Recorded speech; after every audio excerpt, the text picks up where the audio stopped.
Ini adalah WBCQ, menghadirkan radio World's Last Chance kepada Anda dari Monticello, Maine, Amerika Serikat.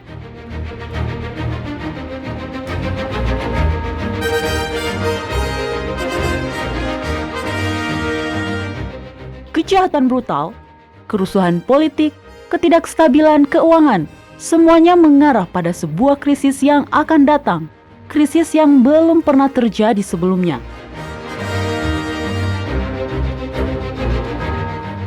Tetaplah bersama Radio World's Last Chance untuk belajar cara Anda dapat bersiap secara rohani menghadapi apa yang berada di depan. Radio WLC mempersiapkan orang untuk menyambut Sang Juru Selamat yang segera kembali. Shalom dan selamat datang di Radio WLC. Saya Mario Nugraha selaku pembawa acara. Dan saya Doni Alexander, kami senang Anda dapat bergabung kembali dengan kami hari ini. Apa kabar, Mario? Ya sangat baik ya, kalau Doni sendiri gimana? Hari ini luar biasa kita bisa ketemu lagi. Baik, luar biasa ya.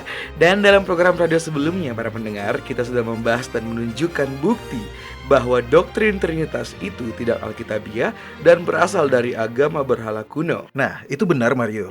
Keyakinan pada Bapa, Anak, dan Roh Kudus yang disatukan dalam satu ketuhanan Tritunggal adalah dasar bagi kekristenan modern. Iya benar sekali Doni ya. Namun demikian, orang-orang Kristen yang paling awal tidak meyakini hal itu. Bahkan New Catholic Encyclopedia menyatakan bahwa seseorang seharusnya tidak berbicara tentang paham Trinitas dalam Perjanjian Baru tanpa kualifikasi yang serius. Karena seseorang yang tidak memenuhi syarat berbicara tentang Trinitarianisme harus berpindah dari periode asal-usul kekristenan ke akhir abad keempat. Karena dogma Trinitas yang mengajarkan satu Allah dalam 3 pribadi barulah menjadi definitif pada akhir abad keempat dan menjadi benar-benar berasimilasi ke dalam kehidupan dan pemikiran Kristen. Jadi, umat Katolik sendiri mengakui bahwa doktrin ini tidak ada di dalam agama Kristen sampai 400 tahun setelah kehidupan Kristus. Alkitab tentu tidak mengajarkan ketuhanan Tritunggal. Alkitab versi King James mengatakan dalam kitab Ulangan 6 ayat 4, "Dengarlah hai orang Israel, Yahwa itu Eloah kita, Yahwa itu Esa."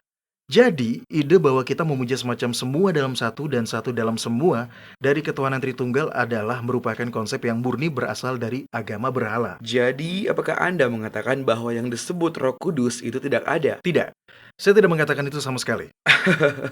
Ya, karena Alkitab memang berbicara tentang Roh Kudus kan, Don? Ya, memang benar, dan itulah yang ingin saya bicarakan hari ini, Mario. Baiklah kalau begitu ya. Dan saya juga ingin mendengar apa yang akan Anda sampaikan mengenai hal ini, Doni ya. Sebelum kita masuk ke pembahasan itu, saya ingin memberi informasi kepada para pendengar pertama kita.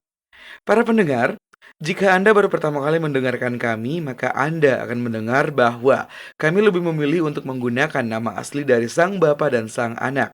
Penelitian yang seksama mengungkapkan bahwa nama pribadi Bapa adalah Yahwa atau Yah, dan nama Sang Putra bukanlah Yesus tetapi Yahusua.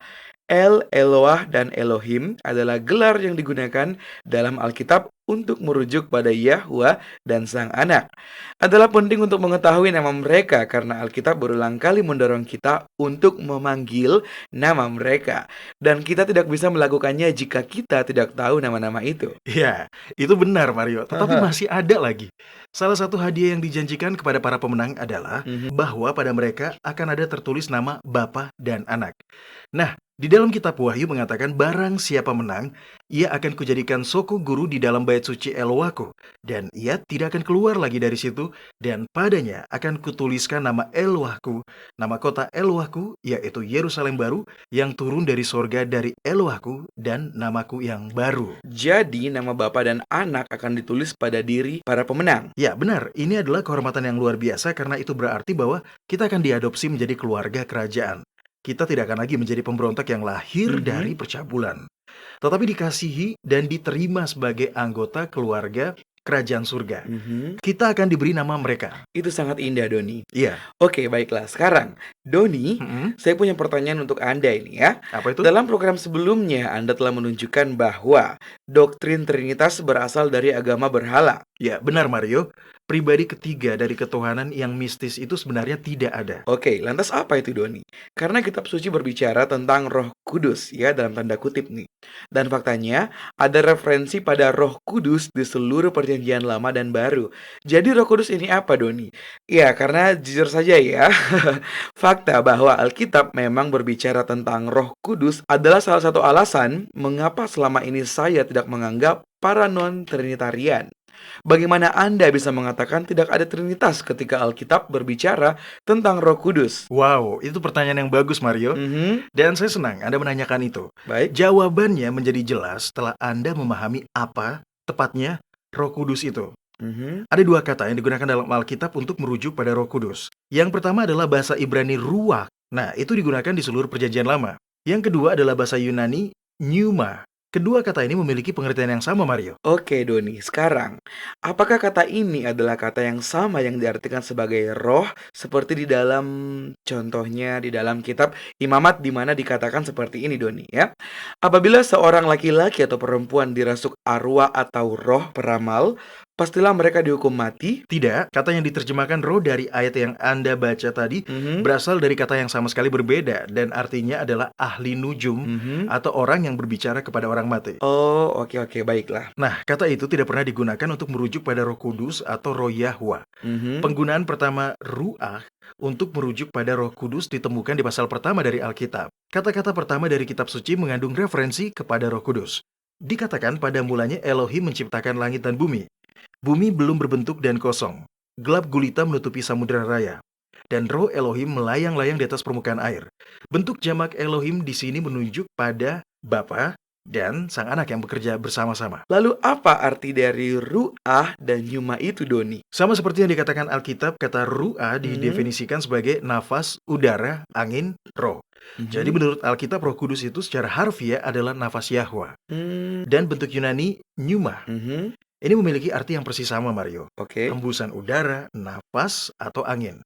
Oke, baiklah. Nah, sekarang bisakah Anda memberikan beberapa contoh di mana penggunaan dari kata yang diartikan sebagai nafas ini, Doni? Ya, tentu. Dalam kitab Kejadian pasal 6, Mario, kita membaca di mana Yahwa mengatakan, rohku atau nafasku tidak akan selama-lamanya tinggal di dalam manusia. Karena manusia itu adalah daging, tetapi umurnya akan 120 tahun saja. Dan di dalam beberapa ayat kemudian dia mengatakan, sebab sesungguhnya aku akan mendatangkan air bah meliputi bumi untuk memusnahkan segala yang hidup dan bernafas di kolong langit. Segala yang ada di bumi akan mati binasa. Jadi kata-kata nafas di sini adalah kata yang sama yang diartikan sebagai roh. Sekali lagi itu sama. Kemudian di dalam diskusi antara Ayub dan sahabat-sahabatnya, kata ru'ah itu digunakan dalam pengertian yang sama. Elifas, orang Teman, menceritakan kepada Ayub, yang telah kulihat ialah bahwa orang yang membajak kejahatan dan menabur kesusahan, ia menuainya juga. Mereka binasa oleh nafas Yahwa dan lenyap oleh hembusan hidungnya. Kata hembusan hidungnya di sini adalah kata yang sama seperti yang digunakan dalam kitab Kejadian pasal 1, di mana kata itu diartikan sebagai roh Elohim yang melayang-layang di atas permukaan air. Kitab Mazmur 150 ayat 6 berkata kepada kita, biarlah segala yang bernafas memuji Yahwa.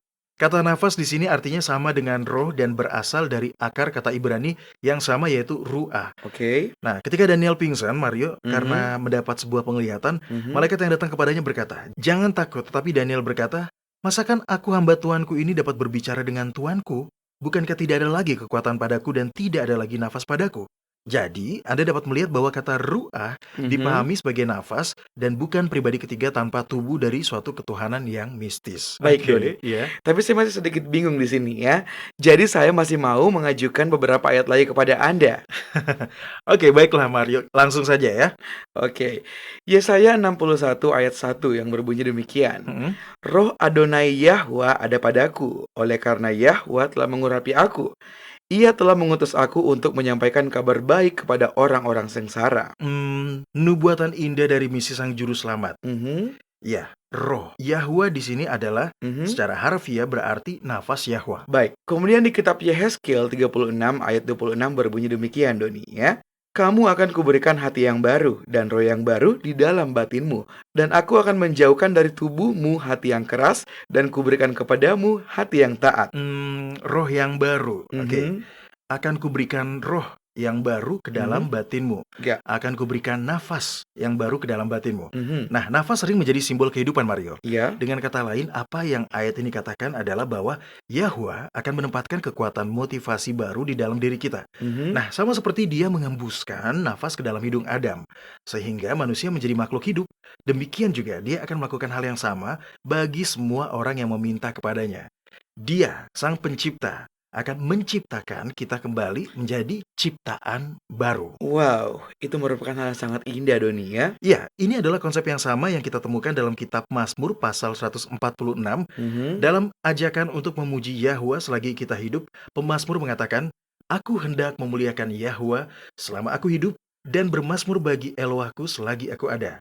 Janganlah percaya kepada para bangsawan, Mhm. kepada anak manusia yang tidak dapat memberikan keselamatan. Mhm. Apabila nafasnya atau ruahnya melayang, ia kembali ke tanah. Pada hari itu juga lenyaplah maksud-maksudnya. Iya, Doni. Itu mengingatkan saya pada ayat lain yang terdapat di dalam kitab Pengkhotbah. Salomo berkata seperti ini, "Ingatlah akan penciptamu pada masa mudamu." Kemudian berbicara tentang ajal, dia berkata seperti ini, Doni ya. Maka debu kembali menjadi tanah seperti semula, dan roh kembali kepada Yahwa yang mengaruniakannya. Ya. Nah, di sini Doni saya mau bertanya, Oke, silakan. roh yang kembali pada Yahwa yang mengaruniakannya, apakah roh yang sama yang disebut ruah? Iya, manusia menjadi makhluk hidup ketika Sang Pencipta mengembuskan nafas kehidupan ke dalam hidungnya. Mhm. Nah, ketika kita mati, Mhm. nafas itu yang mengandung kuasa yang memberi kehidupan dari Sang Pemberi hidup yang ilahi, Mhm. nafas itu kembali kepada Sang Pencipta, Mario. Mhm. Beginilah cara kata itu digunakan di seluruh Alkitab. Mhm. Seperti yang Anda sudah ketahui, ada roh Yahwa yang melayang-layang di atas permukaan air. Mhm. Oke, sekarang ingat pada masa penciptaan, Kitab Kejadian pasal 1 mengungkapkan bahwa ketika dia bersabda, hal yang dia ucapkan itu menjadi ada. Mhm. Kata-katanya atau firman yang dibentuk oleh nafasnya memiliki kekuatan untuk melakukan apa yang dikatakannya. Baik. Nah, inilah konsep kuncinya, dan pada bagian ini kebanyakan orang tidak pernah mempelajarinya, Mario. Mhm. Iya, iya. Yahwa sangat kuat, Mhm. nafasnya mengandung kekuatan untuk mencipta. Serius, Doni? Iya, begitulah kata Alkitab. Di mana? Baik, salah satunya di kitab Yesaya pasal 55. Nah, dengarkan saat saya membacakannya, oke? Baiklah, silakan. Yesaya 55 ayat 6-11 mengatakan, Mhm. "Carilah Yahwa selama ia berkenan ditemui. Berserulah kepadanya selama ia dekat. Baiklah orang fasik meninggalkan jalannya, dan orang jahat meninggalkan rancangannya. Mhm. Baiklah ia kembali kepada Yahwa, maka dia akan mengasihaninya. Mhm. Dan kepada Eloah kita, sebab ia memberi pengampunan dengan limpahnya." Mhm. Lihat, ini adalah undangan untuk bertobat dan kembali kepada Yahwa untuk mendapatkan pengampunan. Ya. Kemudian untuk memberikan semangat agar kita mempercayai kasih-Nya, Yahwa berkata, "Sebab rancanganku bukanlah rancanganmu, Mhm. dan jalanmu bukanlah jalanku." Demikianlah firman Yahwa. "Seperti tingginya langit dari bumi, Mhm. demikianlah tingginya jalanku dari jalanmu, Ya. dan rancanganku dari rancanganmu." Ya. Oke, sekarang perhatikan bagian selanjutnya, Mario. Baik. Inilah kunci untuk memahami apa yang kita bicarakan ini. Mhm. Di sini Yahwa menjelaskan bahwa firman-Nya atau kata-katanya mengandung kuasa untuk melakukan apa yang Dia katakan. Dia berkata, "Sebab seperti hujan dan salju turun dari langit dan tidak kembali ke situ, Mhm. melainkan mengairi bumi, membuatnya subur dan menumbuhkan tumbuh-tumbuhan, memberikan benih kepada penabur dan roti kepada orang yang mau makan, Mhm. demikianlah firman-Ku yang keluar dari mulutku. Iya, firman-Ku tidak akan kembali kepadaku dengan sia-sia, tetapi ia, firman-Ku, akan melaksanakan apa yang ku kendaki dan akan berhasil dalam apa yang kusuruhkan kepadanya." Baik, saya ingin memastikan apakah saya sudah memahami hal ini dengan benar. Jadi yang Anda maksud adalah bahwa kata-kata Yahwa sendiri dapat berhasil mewujudkan apa yang kata-kata itu ucapkan, bukan? Nah, kata-kata yang dibentuk oleh nafasnya dapat melakukan pekerjaan apapun yang dikatakannya. Iya, tepat sekali, Mario. Mhm. Ini adalah sebuah konsep baru yang mengisi kepala Anda. Jadi izinkan saya memberi Anda sebuah ilustrasi, boleh ya? Oke, silakan. Nah, katakanlah saya butuh bantuan Anda Mhm. membawa sesuatu dari gudang yang ada di sana. Baik. Kita berdua kemudian masuk ke dalam gudang itu. Dan ternyata gudang itu gelap. Maksud saya benar-benar gelap. Mhm. Kita tidak bisa melihat apa-apa dan saya berkata, "Terang." Saya akan menjadi pembohong. Mhm. Gudang itu tidak menjadi terang hanya karena saya berkata terang. Aha. Ya, gudangnya masih tetap gelap, Mario. Iya, iya, iya. Ya kan? Aha. Tapi Anda lihat, itulah perbedaan antara Anda, saya, dan Yahwa. Mhm. Ketika Yahwa mengatakan terang, maka terang itu jadi. Iya. Jadi saya harus menekan saklar lampu untuk bisa menerangi sebuah ruangan, Iya, tetapi iya. sang pencipta tidak. Aha. Dia hanya perlu mengucapkan kata-kata dan nafasnya, yaitu rohnya mengandung kekuatan atau kuasa untuk melakukan apa yang diucapkan. Wow. Ya, itu merupakan pemikiran baru bagiku, Doni, ya. Dan begitulah cara dia berbicara, Mario, Mhm. sehingga alam semesta menjadi ada. Baik. Hal ini dituliskan di dalam kitab Kejadian pasal 1. Mhm. Itu ditulis dengan indah dalam Alkitab kita, Mhm. tetapi jika kita menerjemahkannya dengan cara yang sederhana akan jadi seperti ini. Baik. Jadilah terang, terang itu jadi. Jadilah cakrawala, cakrawala itu jadi. Jadilah tumbuh-tumbuhan, tumbuh-tumbuhan itu jadi. Jadilah burung, dan burung pun jadi. Jadilah binatang, dan binatang pun jadi. Oke, baik. Saya mengerti. Hmm, Apapun yang Yahwa katakan, itu terjadi. tepat. Sesederhana itu ya. Iya, Mario. Dan itulah mengapa Yahwa itu tidak bisa berbohong. Mhm. Jika saya mengatakan hal yang sama seperti itu, Mhm. padahal tidak terjadi, maka saya akan menjadi pembohong kan? Iya, benar. Tetapi jika Yahwa mengatakan sesuatu seperti itu, Mhm. maka tiba-tiba itu terjadi, Mario. Iya. Itu adalah kekuatan dari firman-Nya yang diucapkan. Dan Mhm. ini pun berlaku untuk hal-hal yang dia ucapkan namun tidak langsung terjadi, Mario. Iya, benar ya. Itu akhirnya menjadi masuk akal juga. Saya selalu berasumsi bahwa Yahwa tidak berbohong hanya karena kekuatan karakter dan integritasnya saja. Dan memang begitu. Tetapi masih lebih dari itu. Anda mengatakan bahwa dia benar-benar tidak dapat berbohong karena kata-katanya sendiri mengandung kuasa untuk mencipta. Bukan saya yang berkata seperti itu, Mario. Mhm. Alkitab yang mengatakannya. Ya, benar sekali. Oke, lihatlah kitab Mazmur pasal 33. Mhm. Ini panggilan untuk memuji Yahwa. Tetapi perhatikan apa yang dikatakan di sini. Dia mengatakan, bersorak-sorailah dalam Yahwa. Mhm. Nyanyikanlah baginya nyanyian baru. Sebab firman Yahwa itu benar. Segala sesuatu yang dikerjakan dengan kesetiaan. Oleh firman Yahwa langit telah dijadikan. Oleh nafas dari mulutnya segala tentaranya. Sebab dia berfirman, maka semuanya jadi. Dia memberi perintah, maka semuanya ada. Iya, mengapa kita tidak pernah mendengar ini sebelumnya ya, Doni ya? Iya, saya tidak tahu karena ini adalah salah satu kebenaran yang paling indah dan sangat kuat yang tercatat di dalam Alkitab, Mario. Iya. Dan ini adalah hal lain yang ingin saya bagikan. Ini agak sedikit melenceng dari pembahasan kita tentang Roh Kudus, tetapi saya ingin menyampaikannya sekarang karena hal ini terkait dan sangat kuat. Iya, apa itu, Doni? Nah, Anda masih ingat bahwa di semak belukar yang terbakar, ketika Musa diperintahkan untuk kembali ke Mesir dan membebaskan orang Israel, Musa bertanya, jika mereka bertanya tentang namamu, apakah yang harus kujawab kepada mereka? Iya, saya ingat, Doni ya. Di ayat inilah nama ilahi diterjemahkan untuk pertama kalinya. Ya, Dia berkata, "Aku adalah aku." Lagi firman-Nya, "Beginilah kau katakan kepada orang Israel itu, Akulah aku, telah mengutus aku kepadamu." ya benar. Nah, jika Anda menyelidiki kalimat aku adalah aku, maka Anda akan mendapati bahwa kalimat itu berasal dari kata kerja to be dalam bahasa Inggris. Nah, itu secara harfiah berarti menjadi. Sekarang coba Anda gabungkan ini dengan Ibrani 13 yang mengatakan, Yahuswa adalah sama kemarin, hari ini, dan selamanya. Dan seperti yang sudah kita ketahui, sebagaimana Yahuswa, demikianlah juga Bapaknya. Jadi di sini Anda akan mendapati sebuah nama yang luar biasa kuat. Iya. Yahwa adalah sama kemarin, hari ini, dan selamanya. Nah, jadi dia benar-benar ada untuk menolong kita di semua ruang waktu, baik hari ini, masa lalu, maupun di masa depan. Baik, Doni.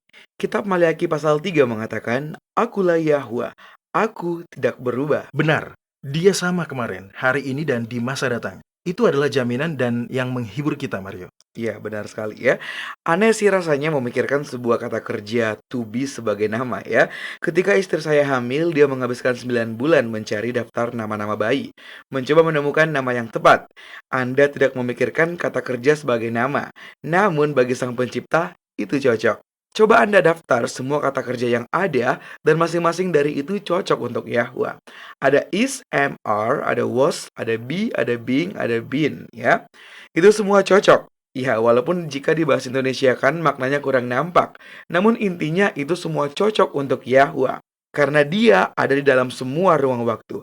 Dia ada di masa lalu, masa kini, dan di masa depan. Sangat indah, namanya yang terdiri dari kata kerja to be menggarisbawahi eksistensi dirinya dan sifat kekalnya. Nah, sekarang inilah yang menarik. Kata dalam Keluaran 3 ayat 14 yang diterjemahkan sebagai aku adalah kata Ibrani haya. Seperti apa kedengarannya bagimu, Mario? Ya, Itu terdengar seperti ahli kungfu di film-film seperti ini. Hayya! Iya, tepat Mario. Saya pernah membaca di suatu tempat bahwa Mhm, itu bahkan digunakan sejak lama sebagai perang teriakan. ya, Sepertinya di Korea ya. mhm, Sekarang jika Anda mencarinya di kamus urban online, maka mereka memberikan definisi haya yang agak lucu. mhm. Nah, dikatakan haya adalah sering digunakan dalam pertempuran seni bela diri. Dan itu adalah nafas mendadak yang digunakan untuk memberi Anda kekuatan ekstra dan juga terdengar lebih keren. Iya, Nah, jadi di sini sekali lagi kita memiliki ide tentang nafas. mhm, Anda menghembuskan nafas saat Anda mengucapkan kata itu untuk tujuan tertentu. Sekarang hal yang benar-benar menarik adalah bahwa jika Anda melihat kembali ke kitab Kejadian pasal 1 mhm. dan tebak, apa yang Anda temukan di sana Mario? Apa ya? Anda menemukan kata kerja yang sama ini. Nama Yahwa di dalam urutan penciptaan. Sungguh? Di mana, Doni? Jadilah terang, terang jadi. Jadilah tumbuhan, Mhm. tumbuhan jadi. Nah, itu tertulis di sana Mario. Luar biasa ya, Doni ya. Ini memberi kita wawasan luar biasa tentang bagaimana Yahwa berbicara dan alam semesta menjadi ada. Ya, tetapi terlebih lagi, itu seharusnya memberi kita dorongan luar biasa untuk menerima firman-Nya dan Mhm. mengklaim janji-janji itu. Firman-Nya mengatakan, tetapi apabila di antara kamu ada yang kekurangan hikmat, hendaklah ia memintakannya kepada Yahwa, yang memberikan kepada semua orang dengan murah hati dan dengan tidak membangkit-bangkit. Maka hal itu akan diberikan kepadanya. Anda membutuhkan hikmat bijaksana. Firman-Nya kepada Anda adalah, jadilah bijak. Anda butuh keberanian. Firman-Nya kepada Anda adalah, kuatkan dan teguhkanlah hatimu. Janganlah takut dan jangan gemetar karena mereka, sebab Yahwa, Eloamu, dialah yang berjalan menyertai engkau. Ia tidak akan membiarkan engkau dan tidak akan meninggalkan engkau. Mhm. Anda butuh pengampunan. Anda butuh penyucian. Firman-Nya kepada Anda adalah, kamu diampuni, kamu disucikan, karena jika kita mengaku dosa kita, maka Ia adalah setia dan adil, sehingga Ia akan mengampuni segala dosa kita dan menyucikan kita dari segala kejahatan. Itu sangat indah ya. Ya, Kita tidak akan gagal jika kita memiliki kekuatan suci seperti ini. dan itu adalah rahasia sebenarnya dari Roh Kudus, Mario. Mhm. Alkitab mengatakan bahwa Roh Kudus adalah nafas Yahwa. Nafasnya memiliki kekuatan untuk melakukan apa yang dikatakannya, baik itu untuk menciptakan dunia atau untuk menciptakan ulang hati manusia. World's Last Chance telah membuat lebih dari 1.500 video dokumenter dalam lebih dari 30 bahasa. Kunjungi situs kami di worldslastchance.com atau nonton videonya pada channel WLC di YouTube. Video-video dokumenter baru tentang berbagai topik penting terus dirilis sepanjang waktu. Mulailah menontonnya dan pelajarilah kebenaran selama Anda masih memiliki kesempatan di worldslastchance.com. Jadi sekarang kita telah belajar bahwa doktrin ketuhanan Tritunggal berasal dari agama berhala. Ya, Alkitab secara harfiah mengajarkan bahwa Roh Kudus adalah nafas Yahwa. ya, benar. Nafas Yahwa adalah agen aktif dalam penciptaan, baik kita berbicara tentang penciptaan dunia maupun pada penciptaan kembali hati manusia. Ya, jadi jika tidak ada ketuhanan Tritunggal yang bekerja sama dan jelas tidak ada, lalu bagaimana sebenarnya cara kerjanya, Doni? Ya, kita menyembah Bapa yang adalah pencetus semua kehidupan dan Mhm. kebaikan dan kasih. Baik, Bapa dan anaknya bersatu dalam satu kesatuan dan bekerja bersama demi kebaikan semua makhluk. iya. Bapa itu maha tahu, maha kuasa, dan dia hadir di segala tempat. Iya, dan ini mirip seperti bagaimana Ya. anak-anak melihat orang tua mereka, Doni, kan? Iya, benar Mario. Dan ketahuilah Mario bahwa Mhm. mereka ingin memasukkan kita ke dalam kemitraan yang sangat indah ini. Itu ada di kitab Yohanes pasal 16. Mhm. Dan tepat sebelum sang juru selamat dikhianati di Getsemani. Oke. Mungkin saat mereka sedang berjalan-jalan di sana Mario. Mhm. Dia menjelaskan kepada para murid bahwa dia dan Bapaknya adalah satu. Dan bahwa mereka bermaksud untuk menarik kita ke dalam kesatuan yang sama dengan mereka. Ini adalah percakapan di mana dia mengatakan kepada mereka, tinggallah di dalam aku, dan aku di dalam kamu. Selanjutnya dia juga berdoa bagi semua orang percaya dengan mengatakan, dan bukan untuk mereka ini saja aku berdoa, tetapi juga untuk orang-orang yang percaya kepadaku oleh pemberitaan mereka, supaya mereka semua menjadi satu, sama seperti engkau, ya Bapa, di dalam aku dan aku di dalam engkau, agar mereka juga di dalam kita, supaya dunia percaya bahwa engkaulah yang telah mengutus aku, dan aku telah memberikan kepada mereka kemuliaan yang engkau berikan kepadaku, supaya mereka menjadi satu sama seperti kita adalah satu. Iya, benar. Lalu bagaimana kesatuan ini bisa terwujud, Mario? Dengan Roh Kudus. Ya, kamu benar Mario, dengan Roh Kudus. Iya. Bacalah apa yang dikatakannya dalam kitab Yohanes pasal 15 dan 16 tentang Roh Kudus. Baik, jikalau penghibur yang akan kuutus dari Bapa datang, yaitu Roh kebenaran yang keluar dari Bapa, ia akan bersaksi tentang aku. Namun benar yang kukatakan ini kepadamu adalah lebih berguna bagi kamu jika aku pergi. Sebab jikalau aku tidak pergi, penghibur itu tidak akan datang kepadamu. Tetapi jikalau aku pergi, aku akan mengutus dia kepadamu. Nah, lihat, itu adalah sebuah janji loh Mario. Iya, Ia tidak akan meninggalkan mereka sendirian dan melarat. Dia akan mengirim penghibur kepada mereka, yaitu Roh kebenaran, nafas dari Bapanya yang memiliki kekuatan untuk melakukan apa yang dikatakannya. Dan hal ini kemudian menjadi nyata. Dalam beberapa pasal setelahnya, sesudah kebangkitannya, Yahusua pergi menemui para murid. Kitab Yohanes pasal 20 mengatakan, ia menghembusi mereka dan berkata, terimalah Roh Kudus. Mario dan juga para pendengar, ya. kita tidak sadar bahwa inilah faktanya. Nafas Yahwa yang memanggil alam semesta dari tidak ada menjadi ada dan yang membangkitkan Yahusua dari kematian adalah nafas yang sama yang ditiupkan kepada para murid untuk melakukan pekerjaan yang sangat spesial.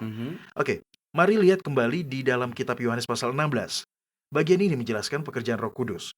Yohanes 16 mulai dari ayat 8. Oke, silakan dibacakan Mario. Baik, dan kalau ia, Roh kebenaran itu datang, ia akan menginsafkan dunia akan dosa, kebenaran, dan penghakiman. Akan dosa, karena mereka tetap tidak percaya kepadaku. Akan kebenaran, karena aku pergi kepada Bapa dan kamu tidak melihat aku lagi. Akan penghakiman, karena penguasa dunia ini telah dihukum. Jadi itulah pekerjaan yang harus dilakukan oleh Roh Yahwa. Inilah kuasa yang akan menyadarkan dan menuntun umat percaya menuju penciptaan ulang. Ya. Oke, sekarang bacalah 2 ayat berikutnya Mario. Baik, masih banyak hal yang harus kukatakan kepadamu, tetapi sekarang kamu belum dapat menanggungnya. Tetapi apabila ia datang, yaitu Roh kebenaran, ia akan memimpin kamu ke dalam seluruh kebenaran. Sebab ia tidak akan berkata-kata dari dirinya sendiri, tetapi segala sesuatu yang didengarnya, itulah yang akan dikatakannya. Dan ia akan memberitakan kepadamu hal-hal yang akan datang. Oke, jadi ini adalah anugerah besar yang ditawarkan kepada siapa saja yang mau menerimanya dengan iman. Iya, benar sekali. Nah, inilah takdir kekal yang menanti setiap orang yang mau tunduk pada kehendak Bapa dan menjadi satu dengan Dia dan putranya, menjadi satu bersama mereka melalui Roh kebenaran. Iya, sekarang saya mengerti Doni ya. Itulah sebabnya di kitab Galatia, Paulus dapat mengatakan seperti ini. Apa itu? Jadi kamu bukan lagi hamba, melainkan anak. Jikalau kamu anak, maka kamu juga adalah ahli-ahli waris oleh Yahwa melalui Yahusua. Ya, benar. Tepat sekali Mario. Di dalam kitab Yeskiel pasal 36 memuat salah satu janji yang paling indah dan paling kuat yang tercatat di dalam Alkitab. Namun banyak dari kita yang belum sepenuhnya memahami arti dari bagian ini. Dan Anda tidak dapat sepenuhnya memahaminya jika Anda adalah seorang Trinitarian. Tetapi sekarang mengetahui bahwa roh adalah nafas Yahwa sendiri yang mengandung kuasa ilahi untuk mencipta akan memberikan pengaruh yang signifikan pada kita. Ya, sangat indah Doni. Dan itu masuk akal. Ya. Ketimbang mempercayai Roh Kudus sebagai sekedar sesosok hantu suci saja ya. Benar-benar. Sekarang dengarkan apa yang dikatakan di kitab Yeskiel. Tolong bacakan lagi Mario di ayat 26 dan ayat 27 dari kitab Yeskiel pasal 36. Baik. Kitab Yeskiel 36 ayat 26 sampai 27 berbunyi demikian. Kamu akan kuberikan hati yang baru dan roh yang baru di dalam batinmu, dan aku akan menjauhkan dari tubuhmu hati yang keras, dan kuberikan kepadamu hati yang taat. Rohku akan kuberikan diam di dalam batinmu, dan aku akan membuat kamu hidup menurut segala ketetapanku, dan tetap berpegang pada peraturan-peraturanku, dan melakukannya. Oke, terima kasih Mario. Ini adalah sebuah janji dari Sang Pencipta. Nah, dia akan menjadi pencipta ulang Anda. Ketika Adam dan Hawa berdosa, kita semua mewarisi sifat dosa. Tetapi di sini Yahwa berjanji untuk mengambil sifat dosa ini dengan menjauhkan dari tubuhmu, hati yang keras, dan memberi kita sebuah hati yang baru, yaitu hati yang taat, sehingga kita memiliki sifat yang baru. Pribadi yang telah mengembuskan nafas hidup ke dalam hidung Adam bersedia untuk meniupkan rohnya pada kita hari ini, agar kita dapat diciptakan kembali menurut gambarnya. Iya Doni, benar-benar merupakan janji yang indah ya. Sebagai seorang pemuda, saya merasa bahwa adalah sangat tidak adil ketika kita semua harus dikutuk karena dosa Adam dan Hawa. Iya, ya. Tetapi sekarang dengan pemahaman ini, Yahwa membuat semuanya adil. Dia membawa kita kembali pada posisi yang sama dengan Adam dan Hawa untuk membuat pilihan kita sendiri. Ya, tepat. Kitab Kejadian pasal 1 menyatakan bahwa Yahwa menciptakan manusia itu menurut gambarnya, menurut gambar Allah atau Elwa. Diciptakannya dia, laki-laki dan perempuan, diciptakannya mereka. Dan sekarang pencipta yang sama ini yang menawarkan kepada setiap kita sebuah kesempatan untuk memilih diciptakan kembali dalam gambarnya sendiri. Iya baik. Jadi tolong beritahu saya Doni, Hmm? bagaimana Anda bisa tahu dengan pasti bahwa dia telah memenuhi janjinya kepada Anda untuk Ya. menciptakan Anda kembali? Beberapa orang sudah begitu bersuka cita di dalam Tuhan dalam tanda kutip, begitu yakin ya. Dan bagaimana Anda dapat tahu bagi diri Anda sendiri bahwa dia akan menepati janji-janjinya kepada Anda melalui rohnya? Ya, baiklah. Saya akan memberitahu Anda satu cara yang bukan merupakan indikator dan itu adalah perasaan Anda. Perasaan kita bisa berubah, Mario. Saat kerja, kita selalu menunggu akhir pekan, ya kan? Iya benar sekali, Kita karena senang. libur ya. Ya, kita senang dengan promosi kerja. Nah, Mhm. hal-hal inilah yang kemudian akan membuat kita dengan mudah merasa bahagia dan penuh harapan dan seolah-olah kita penuh dengan keyakinan. Iya. Tetapi saat terkena pilek atau flu, tidak cukup tidur, kita menjadi loyo sepanjang hari, Mhm. mudah merasa sedih dan depresi. Jadi perasaan Anda bukanlah indikator apapun yang menjadi penentu apakah Yahwa menepati janjinya untuk meniupkan nafas rohnya kepada Anda dan menciptakan Anda ke dalam gambarnya. Baik. Oke, Anda ingin tahu bagi diri Anda sendiri.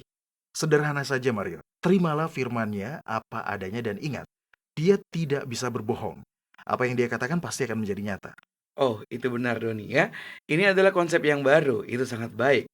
Oke, jadi dengan pemahaman baru ini, bisakah Anda menjelaskan kepada kita apakah dosa yang tidak dapat diampuni itu, Doni? Oke, dosa yang tak terampuni sudah lama diketahui oleh banyak orang dan itu adalah dosa melawan Roh Kudus. Mhm. Yahusua menjelaskan dosa yang tak terampuni di dalam kitab Markus pasal 3. Dia berkata, sesungguhnya semua dosa dan hujat anak-anak manusia akan diampuni. Ya, semua hujat yang mereka ucapkan. Tetapi apabila seorang menghujat Roh Kudus, ia tidak mendapat ampun selama-lamanya, melainkan bersalah karena berbuat dosa kekal.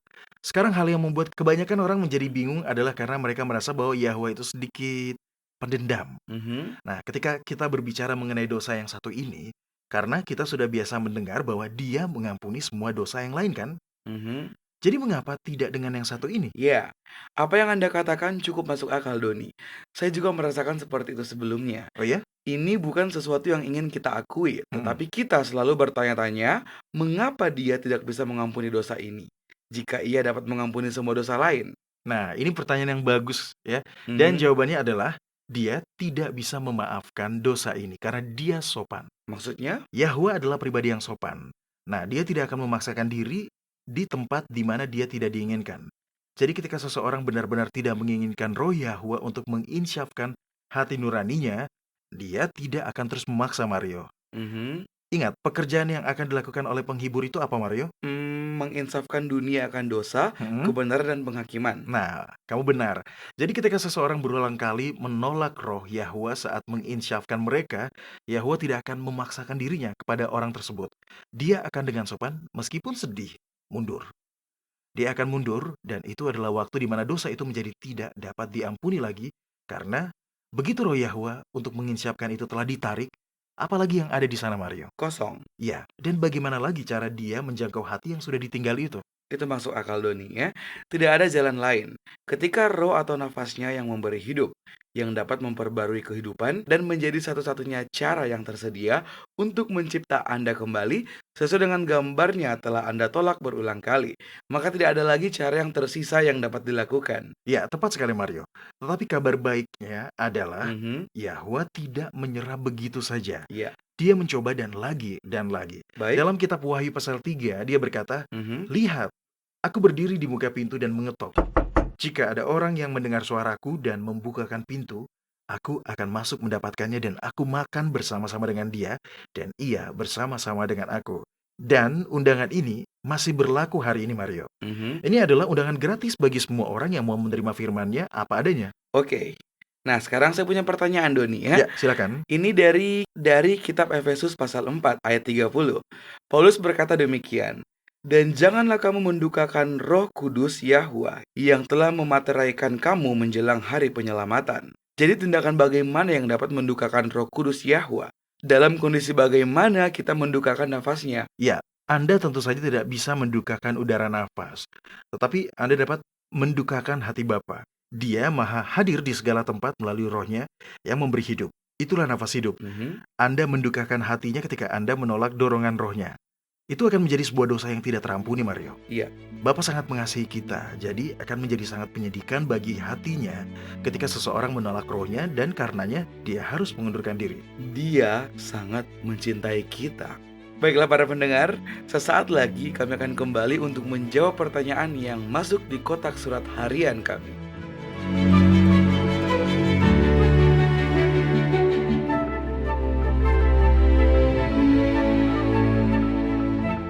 Anda mendengarkan radio World's Last Chance di WBCQ yang mengudara pada gelombang 31 meter di frekuensi 9330 kHz. Radio World's Last Chance mempersiapkan orang untuk menyambut Sang Juru Selamat yang segera kembali.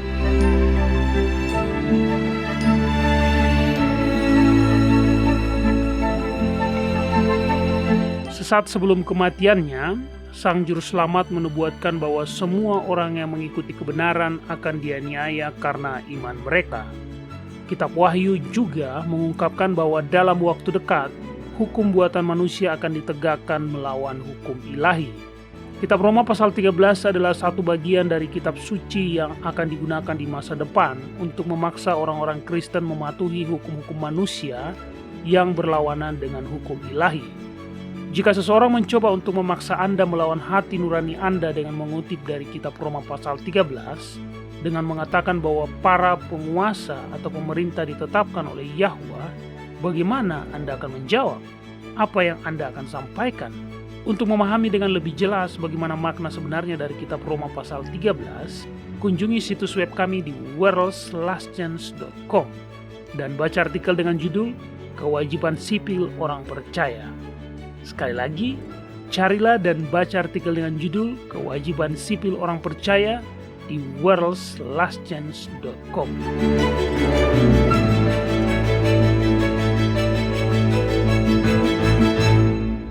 Baiklah, para pendengar radio WLC yang setia. Sekarang saatnya untuk segmen kotak surat harian kita, di mana kita akan menjawab beberapa pertanyaan yang telah dikirimkan oleh pendengar-pendengar radio WLC di seluruh penjuru dunia. Nah, pertanyaan pertama dikirimkan oleh Kichida Hoshiko di Okazaki, Jepang. Dia menulis, di WLC, kalian betul-betul memberikan penekanan kepada pembahasan mengenai hari raya kaum Yahudi dan Sabat. Bukankah Dewan Yerusalem pertama yang dikisahkan dalam kitab Kisah Para Rasul pasal 15 telah mengkonfirmasi bahwa hari Sabat dan hari raya lainnya sudah tidak berlaku bagi bangsa-bangsa lain? Terima kasih. Ya, saya sangat menyukai pertanyaan ini, Mario. Kebenaran adalah hal yang konsisten. Karena pasal ini harus dipertimbangkan dan diperhitungkan. Apa yang Hoshiko katakan di sini tentu saja adalah sebuah kontroversi besar di dalam gereja Kristen awal yang memperdebatkan apakah bangsa-bangsa lain yang memutuskan untuk bertobat dan memeluk agama Kristen harus disunat atau tidak.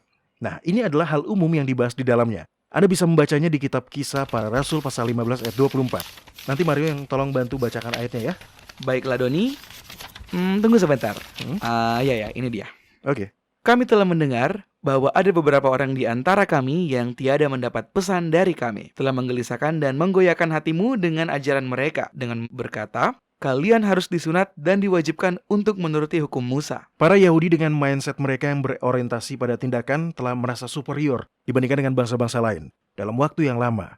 Nah, kita bisa mengetahui bahwa mereka merasa bangga telah disunat dari cara mereka merendahkan bangsa-bangsa lain dengan menyebut mereka sebagai orang-orang yang tidak disunat. Ya, mereka benar-benar berorientasi pada tindakan. Ya, jadi perselisihan yang ada di dalam kitab Kisah Para Rasul pasal 15 adalah perdebatan antara keselamatan karena perbuatan dengan keselamatan karena iman. Orang-orang Yahudi yang berorientasi pada perbuatan ini lalu memeluk agama Kristen dan menyelinap di belakang Paulus dan Barnabas, lalu memberitahukan orang-orang Kristen yang masih baru ini bahwa mereka mesti disunat agar mereka bisa diselamatkan. Keselamatan karena perbuatan selalu lebih diinginkan oleh hati manusia ketimbang keselamatan melalui keimanan.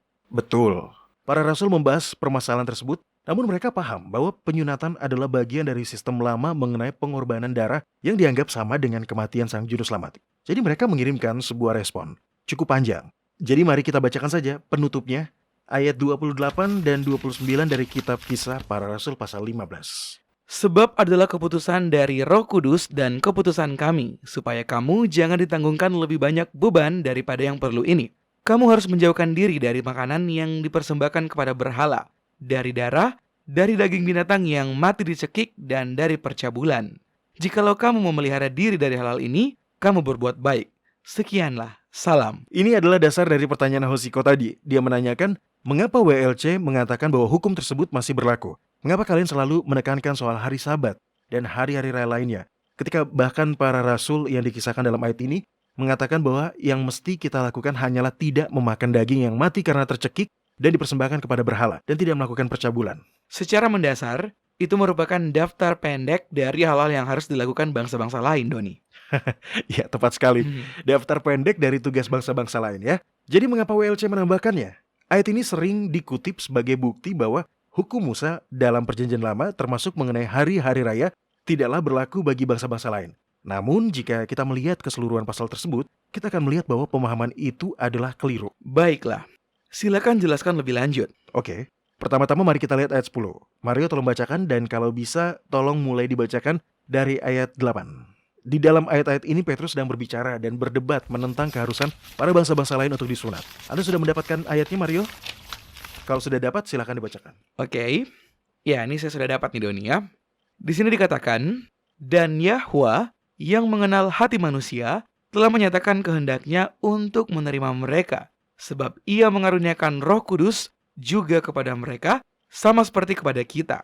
Dan ia sama sekali tidak mengadakan perbedaan di antara kita dengan mereka, sesudah ia menyucikan hati mereka oleh iman. Nah, tepat di 2 ayat itu kita telah mendapatkan bukti bahwa penyunatan sudah bukan merupakan syarat yang mengikat lagi setelah Yahusua disalib. Mengapa? Karena Yahwa tidak membedakan antara kaum Yahudi dengan bangsa-bangsa lain. Iya, betul. Baiklah, tolong lanjutkan ke ayat selanjutnya, Mario. Baik, kalau demikian, mengapa kamu mau mencobai Yahwa dengan meletakkan pada tengkuk murid-murid itu suatu kuk yang tidak dapat dipikul, baik oleh nenek moyang kita maupun oleh kita sendiri? Keputusan para rasul untuk tidak menempatkan kuk pada tengkuk murid-murid tersebut adalah konsep keliru yang membuat kita percaya bahwa kita bisa diselamatkan karena apa yang telah kita lakukan. Segala jenis upaya dalam mengajarkan bahwa kita harus melakukan tugas tertentu agar bisa diselamatkan sama saja dengan menempatkan kuk di tengkuk umat Yahwa. Inilah yang para rasul maksud dalam deklarasi mereka di sidang pertama mereka, Mario. Paulus juga selalu bersikeras bahwa kita hanya bisa diselamatkan melalui iman di dalam jasa dan pengorbanan Yahusua. Penyunatan tanpa iman tidak akan pernah bisa membenarkan siapapun. Surat yang dikirimkan para rasul dari Yerusalem dicatat dalam ayat 23 hingga 29. Tapi untuk memahaminya secara lengkap, penting untuk membaca apa yang mereka diskusikan juga. Iya, benar. Ya, kita tidak bisa membacanya semuanya sekarang. Jadi sama seperti sebelumnya, kita bacakan pernyataan akhir mereka saja dari ayat 19 ya hingga 21. Mario, tolong bantu lagi saya untuk membacakan ayat tersebut. Baik, Doni. Sebab itu, aku berpendapat bahwa kita tidak boleh menimbulkan kesulitan bagi mereka dari bangsa-bangsa lain yang berbalik kepada Yahwa. Tetapi kita harus menulis surat kepada mereka supaya mereka menjauhkan diri dari makanan yang telah dicemarkan berhala-berhala, dari percabulan, dari daging binatang yang mati dicekik, dan dari darah. Nah, disinilah dimana kebanyakan orang berhenti membaca kitab ini dan mengatakan, oh, saya adalah bangsa-bangsa lain. Jadi cuma itu yang harus saya lakukan. Hukum Musa sudah tidak berlaku lagi bagi saya. Nah, sekarang tolong bacakan ayat 21, Mario. Sebab sejak zaman dahulu, hukum Musa diberitakan di tiap-tiap kota, dan sampai sekarang hukum itu dibacakan tiap-tiap hari Sabat di rumah-rumah ibadat. Wah, harus saya akui, Doni, bahwa saya tidak pernah menyadari hal tersebut sebelumnya. Sepertinya saya melewatkannya. Kebanyakan orang juga begitu, tapi lihat, pemahaman yang jelas sedang dinyatakan di dalam sini. Para rasul tidak harus mengajari mereka mengenai syarat-syarat mengikat lainnya, karena mereka telah diajarkan mengenai itu. Lebih jauh lagi, mereka telah diajari di rumah ibadat pada hari Sabat, dan yang diajarkan kepada mereka adalah hukum Musa. Jadi, yang ditunjukkan dalam ayat-ayat ini adalah bahwa sudah merupakan pengetahuan umum bahwa hukum Yahwa masih berlaku, bahwa Sabat dan hari raya tahunan lainnya masih harus dirayakan. Ya, mereka tidak perlu mengajarkan ulang hukum Musa yang lainnya karena hukum tersebut masih diberlakukan. Tapi bukan hanya itu. beragam ayat di dalam Perjanjian Baru juga menunjukkan bahwa orang-orang percaya masih harus menaati perintah-perintah Yahwa. Ya, Yahusua sendiri mengatakan demikian. Dalam kitab Matius pasal 19, dia berkata, "Apakah sebabnya engkau bertanya kepadaku tentang apa yang baik? Hanya Yahwa yang baik. Tetapi jikalau engkau ingin masuk ke dalam hidup, turutilah segala perintah Yahwa." Ya, banyak orang di antara umat Kristen saat ini yang mengatakan bahwa semua perintah masih harus dipatuhi kecuali perintah mengenai hari Sabat. Karena semua perintah lainnya, kata mereka, dituliskan ulang dalam tanda kutip di dalam Perjanjian Baru. Namun, perintah mengenai Sabat tidak. Jadi, itulah mengapa perintah tersebut sudah tidak berlaku, kata mereka. Tapi pada ayat ini, Yahusua berkata, "Turutilah segala perintah Yahwa." Dia tidak berkata, "Turutilah segala perintah kecuali perintah keempat." Iya. Betul Mario. Lebih jauh lagi, poin yang penting untuk dipertimbangkan adalah salah satu tanda yang mengidentifikasi generasi terakhir adalah bahwa mereka mematuhi perintah Yahwa. Ya. Nah, silakan perhatikan kitab Wahyu pasal 14 ayat 12. Yang penting di sini ialah ketekunan orang-orang kudus yang menuruti perintah Yahwa dan iman kepada Yahusua. Ya. Ayat ini juga mengatakan demikian, Doni. Masih ada ayat lainnya yang juga di dalam kitab Wahyu yang memberikan kaitan antara syarat memasuki surga dengan kepatuhan terhadap perintah-perintah Yahwa. Oke, ayat yang manakah yang Anda maksud, Mario? Kitab Wahyu pasal 22 ayat 14. "Berbahagialah mereka yang mematuhi perintah-perintahnya. Mereka akan memperoleh hak atas pohon-pohon kehidupan dan masuk melalui pintu-pintu gerbang ke dalam kota itu." Ya, itu sudah sangat jelas. Jadi, semua bukti-bukti ini telah menunjukkan bahwa para rasul tidak membedakan aturan antara bangsa-bangsa lain dengan orang-orang Yahudi. Seperti yang dikatakan pada ayat 8, Yahwa tidak membedakan antara orang-orang Yahudi dengan bangsa-bangsa lain, oleh karena itu para rasul juga tidak akan pernah membedakan mereka. Baiklah, sekarang waktunya untuk pertanyaan kedua, Doni. Cukup singkat. Frank Marini di Paterson, New Jersey mengatakan, di bagian mana di dalam Alkitab yang menjelaskan mengenai cara kerja penanggalan kalender bulan? Bisakah Anda memberikan ayatnya? Itu adalah pertanyaan yang hebat, tapi apakah menggantungkan teologi seseorang yang berdasarkan satu teks saja merupakan hal yang sesuai dengan ajaran Yahwa? Di dalam kitab Yesaya pasal 28, kita diperintahkan untuk harus ini, harus itu, mesti begini, mesti begitu, tambah ini, tambah itu. Itu adalah prinsip penting yang mesti diingat ketika kita mempelajari kitab suci. Ya, misalnya begini nih Mario. Bisakah Anda membuktikan bahwa neraka yang membakar untuk selamanya itu ada dijelaskan di dalam Alkitab? Ya, tentu saja, Doni. Ya, Anda dan banyak gereja bisa melakukannya. Tapi membuktikan sebaiknya dengan sangat jelas, Mario, akan memberikan lebih banyak teks yang kontradiktif. Oke, karena orang-orang yang hidup tahu bahwa mereka akan mati. Tetapi orang-orang yang mati tak tahu apa-apa. Tak ada upah bagi mereka, bahkan kenangan kepada mereka sudah lenyap. Ya, kita Pengkhotbah pasal 9 ayat 5, dan itu membuktikan maksud saya, ketika sebuah teks dikutip dari kitab suci, kita bisa mengembangkannya dan menjadikannya sebuah teologi secara keseluruhan. Dan amat mudah terbawa untuk melakukannya. Betul. Kebenaran selalu sesuai dengan bobot bukti-bukti yang ada.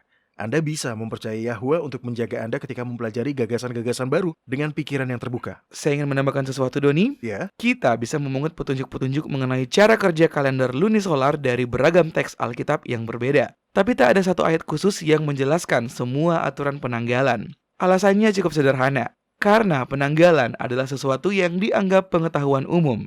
Alkitab berisi kitab-kitab nyanyian, puisi, nubuatan, dan sejarah. Tapi tak seorang pun ingin repot menuliskan cara kerja kalender tersebut karena semua orang telah mengetahuinya. Ya, poin yang sangat bagus. Sama seperti saat ini, ada jutaan buku yang diterbitkan, tapi bila itu bukanlah buku yang secara khusus membahas mengenai penghitungan waktu, maka buku tersebut tidak akan membahas penanggalan karena hal tersebut dianggap pengetahuan umum. Semua orang telah mengetahui cara kerjanya. Memang tidak menyenangkan, Doni, ya, tapi hey, begitulah hidup. Ya. Baiklah, para pendengar sekalian, sekian segmen Kotak Surat Harian kita untuk hari ini. Bagi para pendengar yang masih memiliki pertanyaan atau komentar, kami menantikan kabar Anda. Silakan kunjungi situs kami di worldslastchance.com. Pilih bahasa Indonesia dan klik hubungi kami. Nah, jika kami tidak sempat untuk menjawab pertanyaan Anda secara langsung melalui siaran radio ini, maka silakan melihat bagian tanya jawab di situs kami.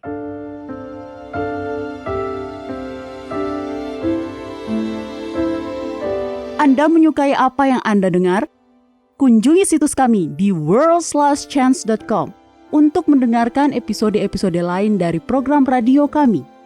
Radio World's Last Chance mempersiapkan orang untuk menyambut Sang Juru Selamat yang segera kembali.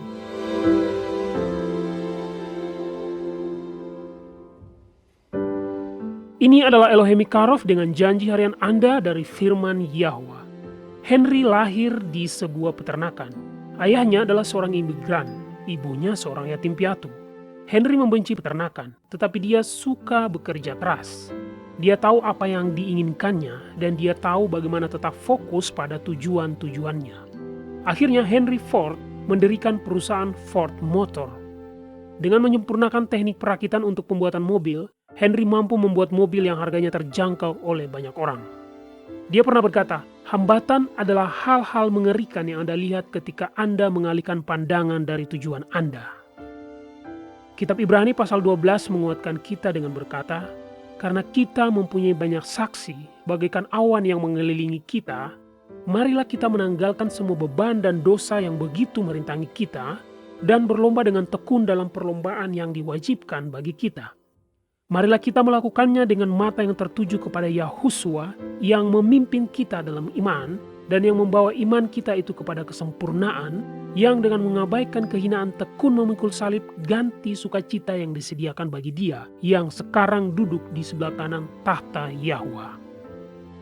Yahusua mau memikul salib karena Dia tidak pernah mengalihkan pandangannya dari tujuannya. Tujuannya adalah menghabiskan kekekalan bersama dengan orang-orang yang Dia kasihi. Kita juga telah diberi insentif luar biasa untuk terus fokus memandang pada tujuan kita. Kitab 1 Korintus pasal 2 meyakinkan kita bahwa apa yang tidak pernah dilihat oleh mata dan tidak pernah didengar oleh telinga dan yang tidak pernah timbul di dalam hati manusia, semua itu disediakan Yahwa untuk mereka yang mengasihi Dia. Itu janjinya, ingatlah itu. Jangan takut dan menyerah ketika gunung persoalan muncul di depan mata Anda. Nenek tua saya berkata, "Nah, jika gunung itu mulus, kamu tidak akan bisa memanjatnya." Benar juga. Dan lagi, apa yang kita butuhkan untuk menang akan dianugerahkan Yahwa pada kita. Tidak peduli apapun rintangan yang menghalang di jalan Anda, tetaplah fokus pada tujuan itu, yaitu keabadian yang penuh damai dan sukacita di dalam persekutuan bersama dengan Bapa dan Anaknya. Kepada kita telah diberikan janji-janji yang besar dan berharga. Majulah dan mulailah mengaminkannya. World's Last Chance berdedikasi untuk mempersiapkan orang menyambut Sang Juru Selamat yang segera kembali. Acara siaran radio harian kami tersedia dalam 7 bahasa berbeda dari seluruh dunia dan masih banyak bahasa-bahasa lain lagi yang akan mengudara. Video-video dan artikel-artikel kami telah diterjemahkan ke dalam lebih dari 30 bahasa berbeda. Dan kami tidak hanya fokus pada salah satu poin pengajaran. Kami bersedia untuk bekerja sama dengan surga untuk membawa semua kebenaran ke dunia. Artikel-artikel dan video-video kami mencakup berbagai topik-topik penting pada pertumbuhan dan pembangunan dari perjalanan kekristenan. Kami menghadirkan materi yang mencakup kesalehan praktis di dalam kehidupan sehari-hari, doktrin Alkitabiah yang benar-benar hanya didasarkan pada firman Yahwa, kalender Sang Pencipta, dan nubuatan akhir zaman yang penting untuk Anda ketahui. Kami bahkan membahas berbagai macam angin pengajaran yang palsu yang telah digunakan oleh setan untuk menipu banyak orang, dan mengungkapkan mengapa itu salah dan apa yang benar berdasarkan Alkitab. Kunjungilah kami hari ini di worldslastchance.com. Pelajarilah kebenaran di hari-hari terakhir ini.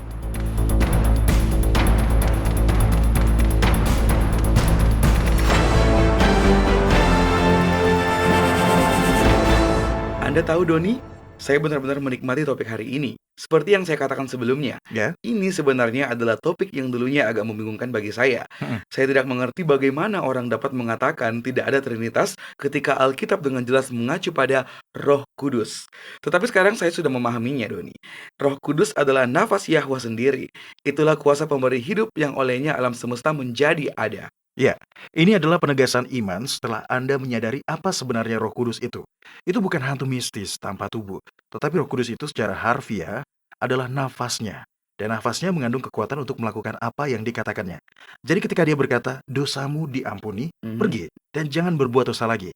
Nafas yang mendorong kata-kata itu mengandung kekuatan mencipta untuk mewujudkannya, sama seperti ketika dia berkata, jadilah terang, dan terang itu jadi. Dan Anda tidak akan melihat hal ini ketika Anda percaya pada ketuhanan Tritunggal. Ya, kamu benar, Mario. setan benar-benar memenangkan kemenangan dalam menutupi kebenaran ini, mendorongnya ke samping, dan menanamkan doktrin kafir sebagai pengganti kebenaran. Dia benar-benar mendapatkannya, dan dia melakukannya karena dia tahu bahwa umat Yahwa akan membutuhkan kekuatan dan kepercayaan diri yang timbul karena mengetahui kebenaran. Jika Anda mengikuti kebenaran dan pekerjaan Anda dipertaruhkan, Anda akan membutuhkan kekuatan yang muncul dari pengetahuan bahwa Yahwa mampu memenuhi setiap janji yang pernah dia berikan. Iya, itu benar. Nah, jika pernikahan Anda dipertaruhkan karena pasangan Anda menolak untuk mengikuti kebenaran, Anda akan membutuhkan penghiburan yang timbul dari mengetahui bahwa Yahwa itu sangat dekat. Sedekat satu tarikan nafas Anda sendiri. Iya. Ketika hidup Anda dalam bahaya karena Anda menolak untuk berkompromi tentang kebenaran, Anda akan membutuhkan keberanian. Dan keberanian itu akan datang dari pengetahuan bahwa janji-janji Yahwa adalah milik Anda untuk Anda. Aminkan dalam hidup Anda. Iya, benar. Karena izinkan saya memberitahu Anda, Mario, ketika sangkakala dalam kitab Wahyu mulai ditiup, kehidupan di bumi seperti yang kita ketahui ini akan berakhir. Oh iya, benar ya.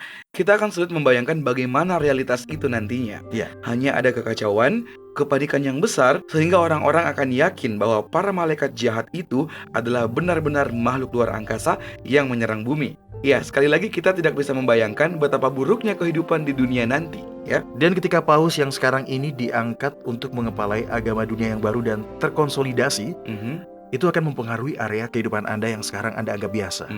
Dalam waktu dekat, kebebasan sipil pribadi Anda akan diambil. Hak pribadi Anda yang sebenarnya tidak boleh diganggu-gugat, yaitu hak untuk beribadah, tidak akan diakui lagi. Baik. Mengetahui bahwa nafas Yahwa mengandung kekuatan untuk melakukan apa yang dikatakannya akan memberi Anda keberanian untuk mengklaim janji-janji yang Anda butuhkan untuk menghadapi suatu situasi tertentu. Oke. Alisa Hope Wagner menulis, setiap saat kita dapat menunjukkan iman kita dengan melakukan tindakan yang menunjukkan kepercayaan kita pada janji-janji Yahwa. Dengan memahami dengan tepat apa sebenarnya Roh Kudus itu, dapat memberi Anda keyakinan untuk menerima firman-Nya dan mengaminkan janji-janji yang sesuai dengan situasi Anda. Dan kita membutuhkan kepercayaan diri untuk tetap setia menghadapi krisis di masa depan. Iya, benar sekali, Doni. Nah, baik para pendengar, kami harap Anda bergabung dengan kami lagi besok. Sampai jumpa, dan ingat, Yahwa mengasihi Anda. Dan Dia aman untuk dipercaya.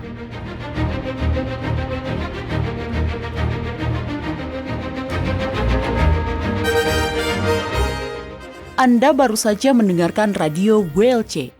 Program ini serta episode Radio WLC yang lain tersedia untuk Anda unduh di situs kami.